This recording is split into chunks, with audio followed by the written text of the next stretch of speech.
జేఈఈల inter గురుకులాల విద్యార్థులు మంచి ర్యాంకులు సాధించారని చెప్పిండు social welfare secretary Praveen Kumar. జాతీయ స్థాయి ఎంట్రన్స్ ల ఎన్ఐటి, ఐఐటీల చాలా మందికి సీట్లు వచ్చినాయని అన్నాడు. తొందరలో జరగబోయే అడ్వాన్స్ పరీక్షలకు మంచిగా రెడీ అవుతున్నట్లు చెప్పిండు. మున్ముందు ఇంతకంటే మంచి ర్యాంకులు సాధిస్తామని అన్నాడు.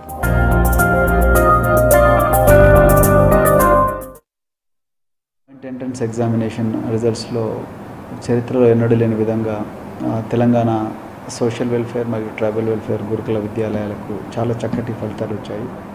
సోషల్ వెల్ఫేర్లో అయితే 165 మంది విద్యార్థులు క్వాలిఫై అయ్యారు. ట్రైబల్ వెల్ఫేర్లో 112 మంది విద్యార్థులు క్వాలిఫై అయ్యారు. వీళ్ళందరిలో మన గౌలిదొడ్డి ఐఐటి అకాడమీ అందరికన్నా ముందంజలో ఉంది. వాళ్ళకు 56 మందికి సీట్లు వచ్చాయి.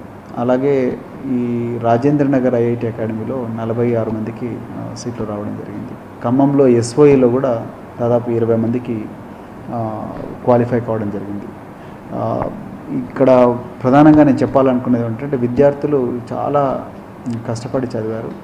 అయితే ఇది కేవలం ఆరంభం మాత్రమే అనుకుంటున్నాను. రాష్ట్ర వ్యాప్తంగా ఉన్న రకరకాల స్కూల్స్లో క్వాలిఫై అయిన విద్యార్థుల అందరినీ కూడా మేము ఒక ప్లేస్కు తీసుకొచ్చి అక్కడ వీళ్ళందరికీ కోచింగ్ ఇవ్వాలని చూస్తున్నాము.